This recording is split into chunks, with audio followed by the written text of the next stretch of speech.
Premier sujet, c'est un sujet d'accueil. Alors, je voudrais demander à chacun de respecter ces 2 minutes, puisque pour le moment, les enquêtes se poursuivent. On va juste donner notre point de vue, ce que nous pensons, n'est-ce pas, de ce coup d'État, va-t-on dire pour le moment, au Congo, Brazzaville. Tout ce qu'on sait jusqu'ici, c'est que ceux qui sont soupçonnés d'être n'est-ce pas, à l'origine de ce coup, à savoir le général Norbert Dabira et le général Nganti Nyanga Mbouala. Nous avons la photo là, merci à la réalisation d'Eric Nganimazé, merci à vous. Eh bien, on nous fait savoir donc que Dabira a été placé en détention le 11 janvier à Brazzaville et le même jour, l'autre général, donc Nganti Nyanga Mbouala, a été limogé de son poste de commandant en chef de la garde républicaine. Alors, est-ce que ceci pourrait les pousser à vouloir intenter à la vie du chef de l'État? La question est posée. Kamalo nous disait tout à l'heure qu'il il connaît ces deux personnages. Kamalo, on vous renvoie donc l'antenne pour 2 minutes, hein, va-t-on dire, pour que vous nous donniez votre point de vue sur cette tentative. Alors, il faut préciser que c'est le service des renseignements qui a intercepté, d'après les informations que nous avons jusqu'ici, une conversation téléphonique entre les deux hommes. Donc, c'est la DGST qui a intercepté cela. Et c'est ce qui serait à l'origine de leurs arrestations. Kamalo, vous avez l'antenne. 2 minutes, s'il vous plaît.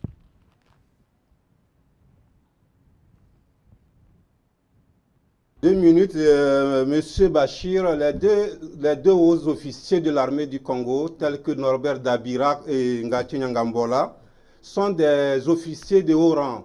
Je commencerai par Dabira, Norbert Dabira, qui était un homme de droite directement de M. Sassou. Plus longtemps, il a beaucoup travaillé à l'état-major. C'est l'un des officiers les plus consultés également. Donc, les événements de 97, lorsqu'on nous parlait des disparus du beach, dont faisait mention qu'il y a eu 300 morts, ce sont des officiers qui ont été au cœur même du système. Et une fois, il était à Paris et l'armée, le service de renseignement de France l'avait arrêté à Paris et ils étaient quand même mis également sous des interrogations. Et finalement, ils l'ont donné une bracelet avec laquelle on pouvait contrôler ses mouvements. Et au fin de compte, je pense que les autorités du Congo ont réagi à ce que l'Élysée puisse le libérer.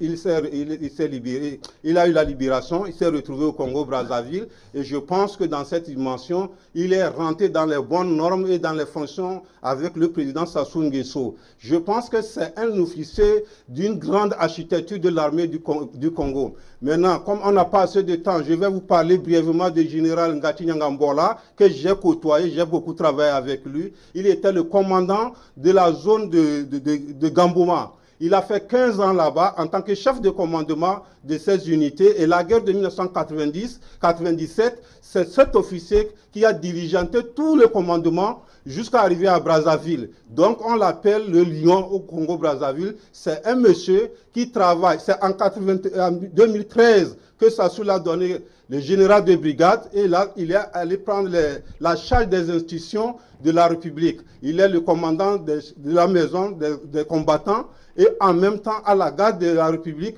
c'est-à-dire il assure également le service de renseignement de M. Sassou. Remplacement le général Adoua qui a été, bon, il a été pas assassiné, mais lui subi de quelques maladies. Adoua a été longuement malade et il est mort à Paris à la suite de la mort du général Adoua et M. Nyangambola a pris les fonctions à ce poste. Je pense que, comme vous venez de le dire, M. Bachir, on n'a pas assez de temps. Nous allons poursuivre les informations parce que ces deux personnalités, moi je ne crois pas, quelle que soit leur position, je pense qu'il y a un montage qui est en train de se passer sur ces deux officiers. Très bien. Merci Kamalo Salif Tourabi. Alors Kamalo pense, en tout cas pour avoir côtoyé ces hommes, mais il faut préciser donc que c'était des hommes ce sont des hommes très proches du président. Mais à ce jour, donc, ce sont les premières cibles, en tout cas, dans cette affaire d'avion présidentiel qu'on voulait abattre. Hein. Bertrand Tachinda, peut-être un mot, vous également. On va voir votre point de vue. Juste un mot, Bachir. Pour l'instant, cette actualité m'attrape pratiquement cette matinée. Nous sommes branchés sur Brazzaville pour avoir un certain nombre d'informations. Mais ce que nous pouvons déjà dire, c'est que ça ressemble à une tragédie que l'on a déjà vécue. C'est-à-dire, en tout cas, le scénario qui aurait pu être mise en place. Vous savez qu'en 1994, l'avion d'un chef d'État va être abattu. Oui. C'est-à-dire qu'il y avait 2 chefs d'État dans cet avion. Il revenait d'Afrique du Sud. On parle de Juvenal Habyarimana. Habyarimana et son collègue du Burundi, je crois, où 2 chefs d'État vont perdre la vie. Ils revenaient d'Afrique du Sud où ils étaient encore en pleine négociation sur les accords d'Arusha. Et qu'est-ce qui va se passer? Il va se passer une grosse polémique sur quelle origine de missiles a abattu ces avions. Oui. La France va tergiverser, on va se rendre compte que ce sont des missiles sol-air français qui ont abattu ces avions. Très vite également, les Français qui avaient été affectés au Rwanda pour soutenir ce régime vont en fait voler la boîte noire et on ne va jamais retrouver la boîte noire. Donc ces scénarios-là sont des scénarios et le pire, c'est la conséquence qui va suivre. Il va y avoir 1 million de morts après. Donc, cette histoire ressemble étrangement à une histoire comme celle-là. Comment des généraux qui sont affectés au service secret du président Sassou, connaissant la tension actuelle, comment est-ce qu'ils peuvent avoir l'imprudence de vouloir effectivement attenter à la vie du président Sassou? Nous serons très, très vigilants. Monsieur Kamalo aimait certaines... serait pour quelque chose dans leur volonté. Vous savez, on manie toujours le corps des armées Bachir avec beaucoup de délicatesse. Ici au Cameroun, par exemple, il s'est posé un moment un problème, c'est-à-dire que l'envoi de nos gérants en 2e section.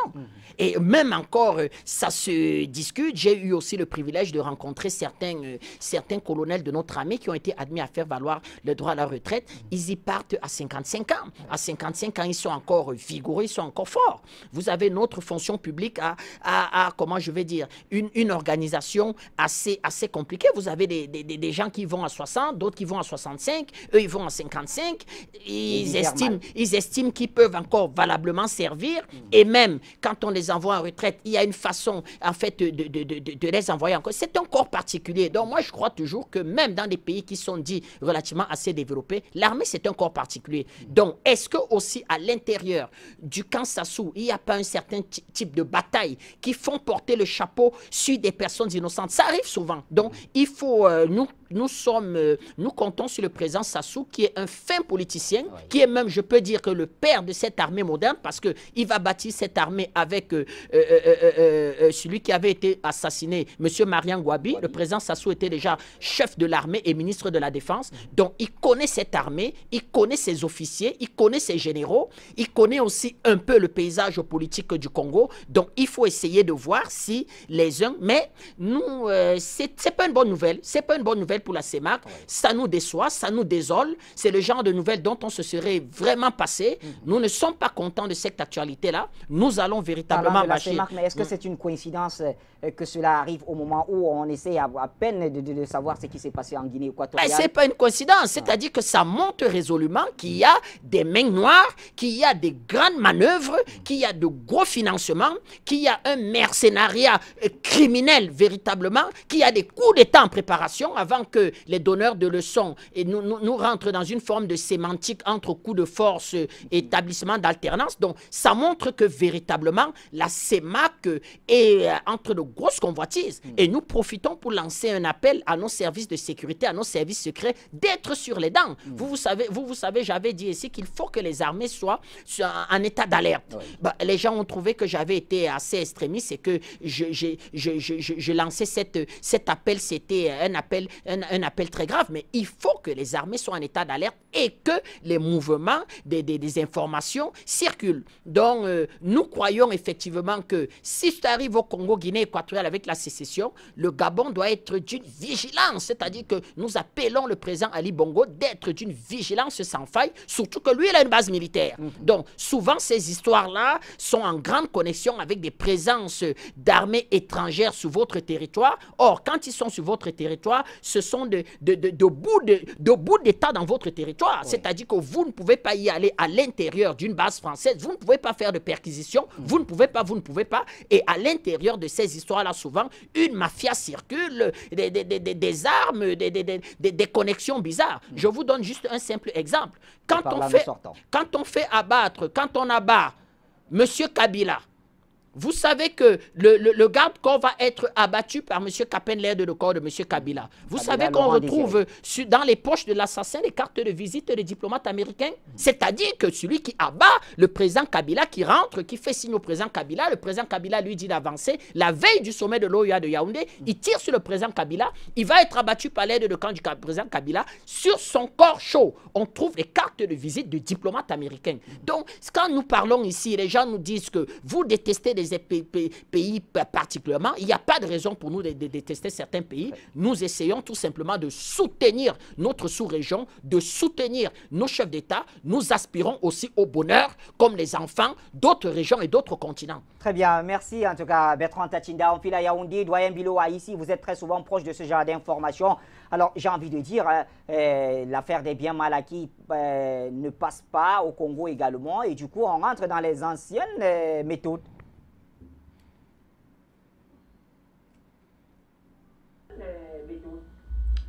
Bachir, je voudrais, dans le temps qui m'a imparti, dire déjà, confirmer ce que M. Tachinda a dit. Ceux qui ont égorgé le maître principal Ndaman ont été effectivement interpellés. Ouais. Donc, encore bravo. Ça, c'est certain. Mais maintenant, lorsqu'on parle de coup d'État manqué au Congo-Brazzaville, vous savez, le coup d'État est mauvais parce que, premièrement, vous avez des individus sans projet de société qui sortent de nulle part et qui s'emparent du pouvoir. Deuxièmement, le peuple n'est ni associé, ni informé et de ce qui va lui être réservé. Ça, c'est mauvais. Et troisièmement, tout coup d'État, on le sait, tout coup d'État est illégal. Et cette illégalité fait qu'effectivement, on puisse dire que le coup d'État n'est pas bon. Mais pour ce qui est du Congo-Brazzaville, moi, il faut craindre une chose, c'est-à-dire la marche en avant d'une déstabilisation qui doit faire en sorte que l'Afrique centrale revienne à la colonie. Pourquoi? Parce que vous avez la Guinée équatoriale. Tout le monde sait ce qui s'y est passé. Vous avez notre problème à nous, avec des sécessionnistes qui sont pilotés ou qui utilisent des mercenaires. Donc, ça veut dire qu'il y a un appui extérieur. Et maintenant, si on réunit les trois cas, il ne reste pas beaucoup de pays. Comme on le disait tantôt sur le plateau central, il faut dire au président Bongo et au président Idriss, attention, soyez très très vigilants. C'est, Ali Bongo. Il ne fait aucun doute qu'aujourd'hui, on a décidé de déstabiliser l'Afrique centrale. Parce que dedans, il y a des présidents qui ne sont plus, qui sont insoumis. Et il faut protéger des intérêts des lobbies impérialistes. Ils refusent et on voudrait s'en débarrasser pour mettre à la place des hommes libres. Et je crois que cela ne marchera pas. Parce que non seulement Afrique Média est là, mais les Africains commencent à être véritablement ouverts. Ils ont une conscience patriotique qui fait que tous ces coups d'État vont échouer et l'Afrique centrale va aller de l'avant. Peut-être va être le moteur du changement en Afrique.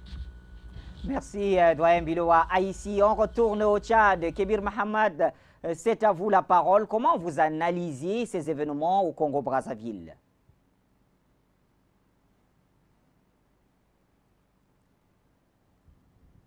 Merci, Bachir. Je viens d'apprendre, même à cet instant, même dans l'émission, cette nouvelle information. Oui. Donc, je ne pourrais apporter une appréciation un peu juste. Il faut attendre un peu l'évolution des événements pour écouter les différentes sources, parce qu'il faut aussi ne pas être tombé aussi dans des manipulations. Et vous savez très bien que dans certaines situations, l'élément manipulation aussi qui est là. Donc, essayons de voir un peu l'évolution de la situation pour avoir un peu de classement plus vaste avant de faire des commentaires plus poussés. Vous savez très bien qu'il y a quelques années, lors des élections passées, il y a eu des hommes politiques, des candidats ont été arrêtés, des accusations ont été portées contre eux. Jusque maintenant, certains n'ont pas été jugés ou bien présentés devant le tribunal et qui croupissent dans des prisons.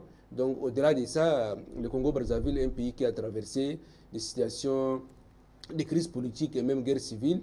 Donc, c'est un pays très complexe et un pays dans lequel les libertés fondamentales, la démocratie, la bonne gouvernance se posent énormément. Donc, je crois au-delà de ça, j'aimerais un peu attendre pour faire des commentaires un peu détaillés par rapport à la situation. Merci. Merci Kébir Mahamad. Eh bien, on passe la parole à notre confrère journaliste Charles Badjam. C'est à vous la parole.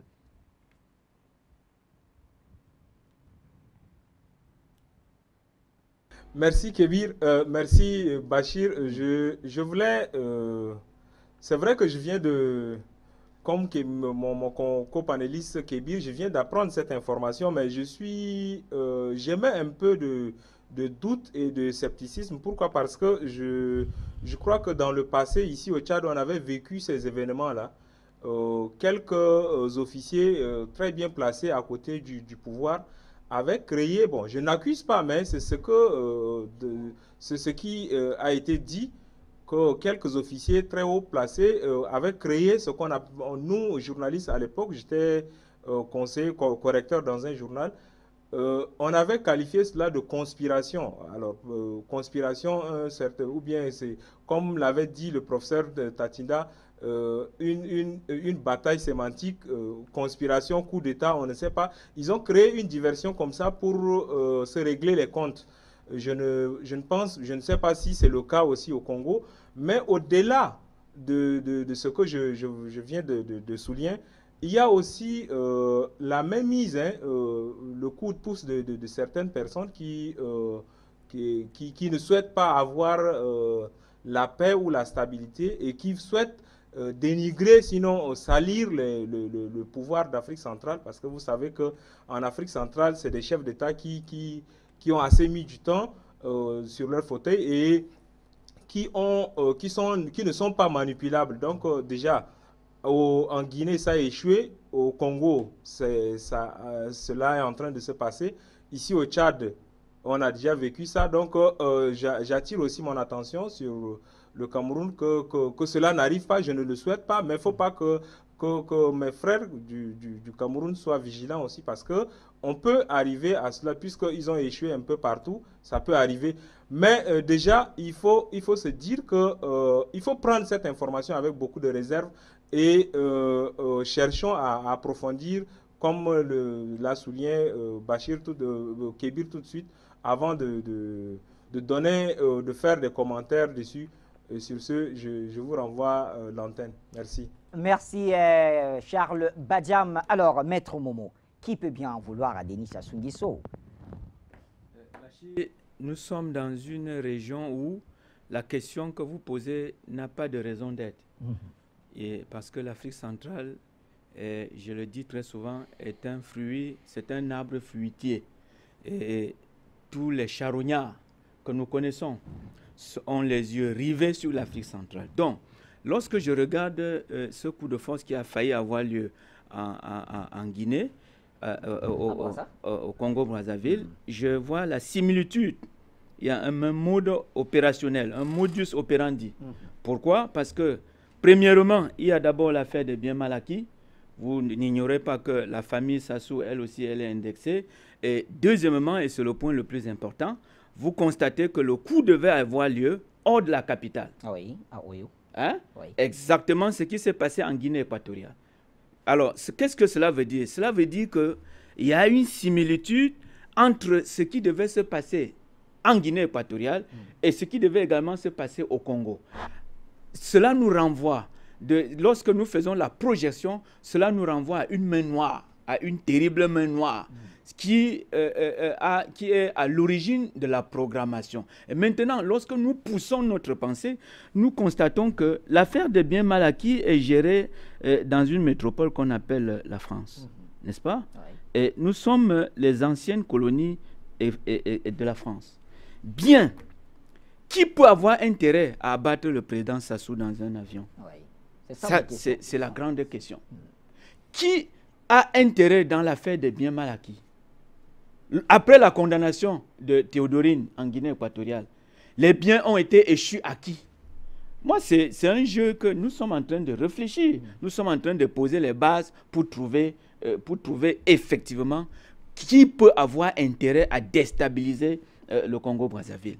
Et moi, je vais lancer ce que je peux dire, le pavé dans la mare. Attendons de voir les semaines qui suivent.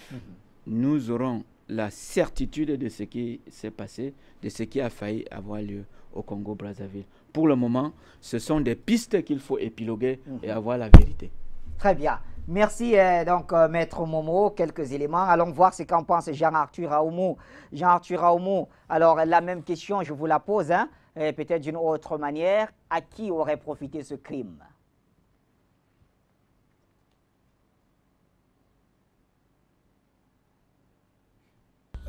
Effectivement, le Congo-Brazzaville, comme le Gabon, comme la Guinée équatoriale, comme le Tchad et comme le Cameroun, a quand même essuyé une cabale médiatico-judiciaire issue et montée, stimulée par le lobby néocolonial de Paris. Ceci pour désarmer les peuples des pays, les peuples du Congo-Brazzaville, du Gabon, de la Guinée équatoriale, du Tchad, du Cameroun, afin de leur faire admettre l'imposture qui avait déjà été montée depuis les cellules du lobby néocolonial de Paris, à savoir renverser leur exécutif respectif au nom des biens dits mal acquis. C'est une première chose. Une deuxième chose est quand même que le Congo-Brazzaville, comme la Guinée équatoriale, viennent également aussi de faire des découvertes, des gisements assez importants de pétrole et d'autres gisements miniers à l'intérieur du Congo. Et il se trouve quand même que le Congo-Brazzaville a quand même commis 2 impairs pour le lobby néocolonial de Paris. Le premier impair, c'est d'avoir diversifié les partenaires économiques. En français facile, ça veut dire qu'on n'octroie plus des marchés automatiques à des entreprises françaises. Il y a des offres qui sont faites et les Congolais prennent l'offre la meilleure pour attribuer un marché à telle ou telle entreprise. Et il s'est trouvé que depuis au moins 5 ans, les entreprises françaises sont malmenées par les entreprises chinoises, russes, indiennes et brésiliennes. L'autre impair, c'est d'avoir réussi à établir une relation monétaire entre la Chine et l'Afrique centrale, c'est-à-dire entre le franc CFA et le yuan. Ceci en contournant le trésor français. C'est des morts programmées du franc CFA.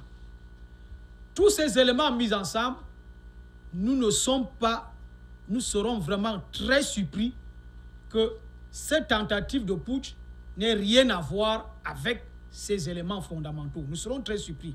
Ceci pour... nous restons encore réservés pour ne pas balayer d'un revers la main les objections qu'a faites mes frères de Djamena, à qui je transmets également mes salutations, qui seront sur la fiabilité peut-être de certains des principaux mis en cause, sur les guerres de positionnement qui seraient peut-être en cours là-bas. Mais je serais vraiment surpris que ces éléments que je peux qualifier de secondaires ne soient pas évacuent complètement les éléments fondamentaux qui, pour ma part, sont un peu l'aboutissement de cette cabale médiatico-judiciaire que le Congo-Brazzaville a quand même essuyé depuis plusieurs mois, comme la Guinée équatoriale, comme le Gabon. Simon Yefou, j'ai envie de dire, l'histoire se répète finalement. On croyait avoir tourné la page de ce genre de coup depuis Abiyarimana, comme le relevait si bien Bertrand Tachinda, mais là, on revit, en tout cas en plein 21e siècle, ce genre de tentative. Oui, Bachir, la page n'est pas tournée parce que si cette tentative de coup d'État est clairement établie, c'est juste la mise en application de ce plan que nous avons déjà eu à dénoncer sur ce plateau d'Afrique Média, le plan de déstabilisation de toute la sous-région d'Afrique centrale, parce que cette sous-région d'Afrique centrale est entrée en rébellion ouverte contre la France-Afrique.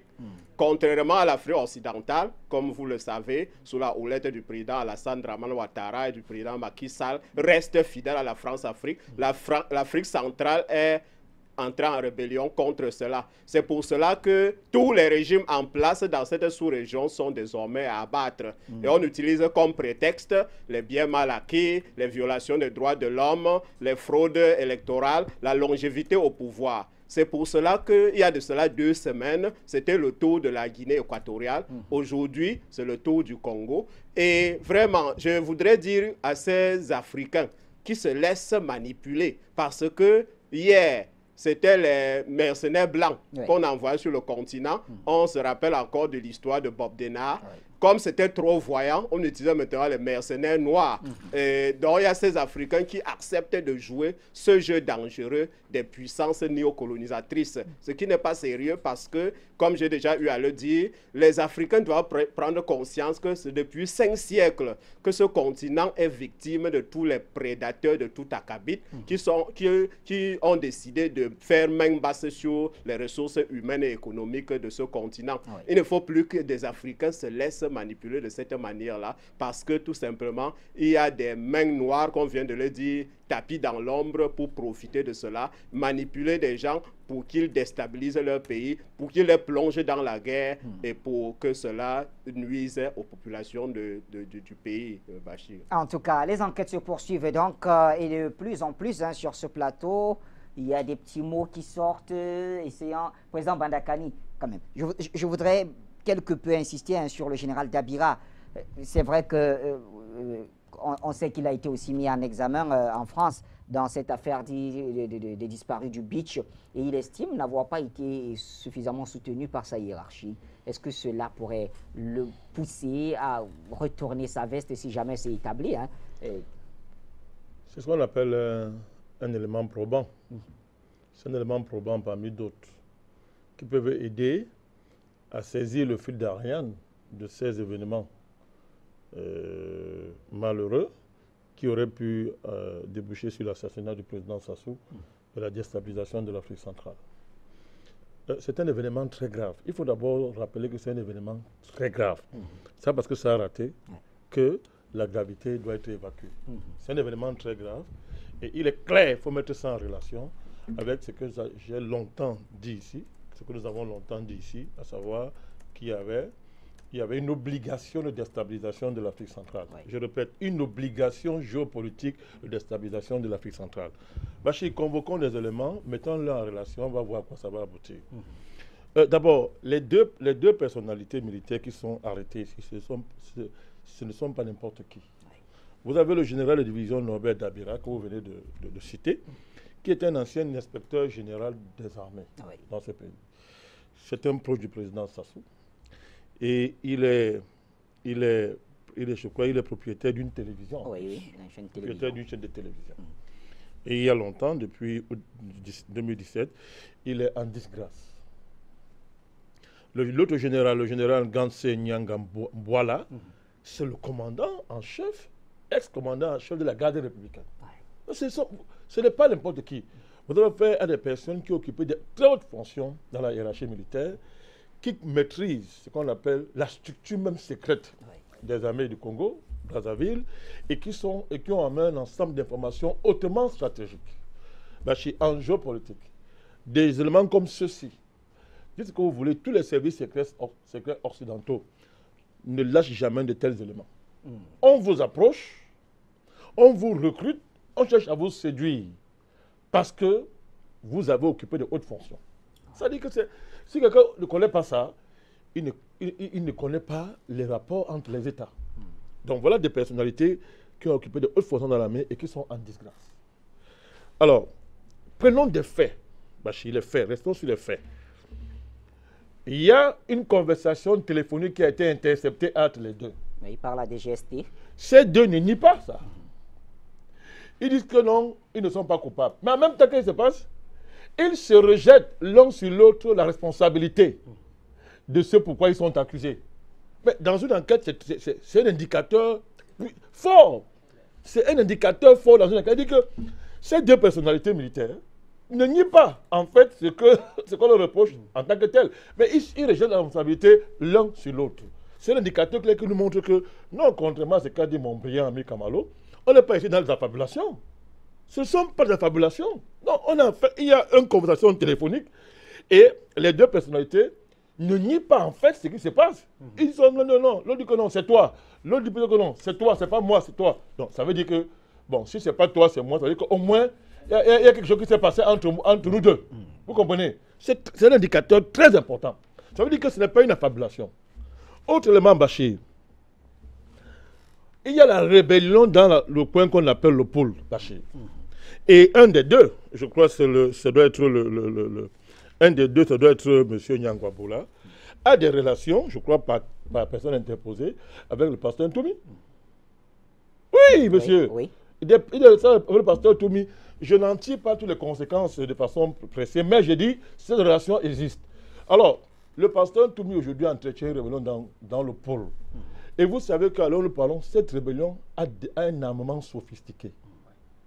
Attention, il a un armement sophistiqué, Bachir. Donc vous êtes dans un contexte d'abord qui est tendu. Donc là, vous parlez de Nyangambouala, puisque c'est lui qui est... Tout à fait. Voilà. Selon nos informations, qui sera en lien avec Pasteur. Vous êtes dans un contexte interne déjà qui est tendu. Vous avez une rébellion et il y a des relations entre des hauts placés de l'armée et le chef de cette rébellion, le pasteur Ntoumi. C'est un fait. De deux, vous avez des généraux anciens proches du président Sassou qui sont en disgrâce. En disgrâce. Vous avez des coups de fil qui sont interceptés. Et avec des projets graves, Bachir, mettez tout ça en articulation. Premier niveau d'articulation. Le président Sassou, que vous l'appelez un ou deux, ce n'est pas mon problème, je m'en fous. Le président Sassou, depuis au moins 5 ans, est engagé à fond, je dis bien à fond, dans une démarche de diversification des partenariats dans son pays. Je dis bien, il est engagé à fond. Et il allait même plus loin. Ouais. Le président Sassou était celui qui a porté officiellement le projet d'aller en Chine, à savoir, pour créer les conditions d'une sortie de franc CFA. On va marcher les mots. Le président Sassou est parti négocier avec la Chine pour que désormais, nos transactions avec la Chine ne passent pas le compte d'opération. Monsieur Bachir, ça, ce ne sont pas des choses, des petites choses en géopolitique. Et surtout, dans le contexte géopolitique du pré-carré français. Oui. Monsieur Bachir. Voilà un contexte global, Bachir. Vous mettez maintenant le contexte là, interne, avec maintenant le que j'appelle la situation géopolitique de la France. Et je vais donc arriver à ce que j'appelle l'obligation qu'a la France de déstabiliser l'Afrique centrale pour la recoloniser. C'est une obligation. Je le dis ici depuis au moins 6 ans. C'est-à-dire que vous, oui. Si je vous ai bien compris, vous voyez en cette tentative d'assassinat la France. Mais est-ce que moi je mâche mes mots? Je suis en train de vous démontrer, non? Je fais une démonstration, j'arrive. Je suis en train de vous dire ceci. Je viens de vous décrire le contexte intérieur. Mais Bachir, il y a quand même quelques lois de la géopolitique, vous en prie. Vous savez, je vais vous dire une chose. On ne fait pas un coup d'État n'importe comment. On ne se lève pas pour faire un coup d'État n'importe comment. N'importe quel officier, sauf s'il était un aventurier, un malade mental, avant de faire un coup d'État, s'assure au moins qu'il a le soutien secret des parrains du pays. C'est-à-dire que des puissances amies du pays. Mais le dernier en date, c'est M. Nangangwa. Son coup d'État, il a préparé où? En Afrique du Sud. Ce n'est pas le fait du hasard. Parce qu'il savait qu'il ne pouvait pas réussir son coup d'État sans l'appui de l'Afrique du Sud. C'était impossible. L'Afrique du Sud lui a servi de plateforme, n'est-ce pas, où il rencontrait tous ses parrains, tous les amis avec qui il voulait faire le coup d'État. Donc, aucun officier de l'armée, Bachir, ne s'engage jamais à faire un coup d'État sans s'assurer ces choses. Il doit s'assurer d'abord que l'entourage militaire, la base militaire, ou bien disons, la hiérarchie militaire moyenne ou supérieure est avec lui. Oui. Du moins en partie est avec lui. Et il sait très bien que Mozabi, pour discipliner cette partie de l'armée, il faudra bien qu'il s'assure qu'il a le soutien des parrains extérieurs du régime. Vous savez pourquoi, Bachir? Un coup d'État, vous le ratez, c'est vous qui partez. Ah non, non, non. Ou vous gagnez, ou c'est vous qui partez. Donc, on s'engage pas n'importe comment. Or, les généraux, les officiers généraux savent très bien les lois de la géopolitique militaire de leur pays et du précaré. Ils savent très bien. Ce n'est pas eux qu'on va prendre ces choses-là, M. Bachir. L'avenir nous dira beaucoup d'autres choses. Donc, pour dire que, vous voyez, il y a un contexte. Je termine rapidement. Permettez-moi de... Il y a un contexte, Bachir. Un, la guerre morale infligée à des présidents comme Obiang, Bongo, Sassou le vit aussi avec l'affaire bien Malaké. La famille Sassou est, c'est-à-dire que est une des cibles les plus anciennes, Bachir, de l'affaire bien Malaké. Ça fait au moins 10 ans que la famille Sassou a maille à partir avec ses ONG françaises sur la question de bien Malaké. Nous avons très bien vu avec le cas guinéen à quoi servent les procès de bien Malaké. Nous n'allons pas revenir là-dessus, tous les Africains le savent aujourd'hui. Autre chose, Bachir, je suis en train de vous parler de ce que j'appelle l'obligation qu'a la France de nous recoloniser. Pourquoi? Je vais être bref, je prends une image. M. Macron vient d'aller en Chine. Il a dit qu'il ira en Chine tous les années. Il va s'arranger à être en Chine au moins une fois par an. Parce qu'il faut bâtir un partenariat sérieux avec la Chine. La Chine a un grand projet géopolitique, la route de la soie. Bon, le petit pays qu'on appelle la France, il est perdu. Il ne peut rien lui apporter. Eh bien, qu'est-ce qui a fait la force de M. Macron en France? C'est l'uranium du Niger qu'il allait vendre à la Chine pour dire que voici mon apport, M. Bachir. Et ça en dit aux Africains. On est en train de vous dire que la recomposition géopolitique est en cours dans le monde actuel, où les États-Unis, la Chine et la Russie bagarrent pour le leadership du monde, où les pôles se bagarrent pour le leadership du monde. Si la France s'amuse, elle va, d'abord Sarkozy l'a dit, elle va disparaître, Bachir. Elle va disparaître, Bachir.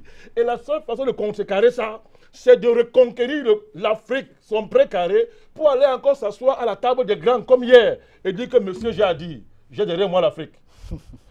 La preuve, c'est que voilà une personne qui va vendre l'uranium qu'il ne produit pas dans son pays en Chine. À l'heure où nous parlons, il propose de l'uranium. Et vous croyez que c'est seulement au Niger? En tout cas, la question reste posée, voilà. Président Bandakani. On y reviendra, ne vous en faites pas. Okay. Avec, bien sûr, l'évolution. Et d'ailleurs, les éléments que vous nous avez donnés sont très, très importants.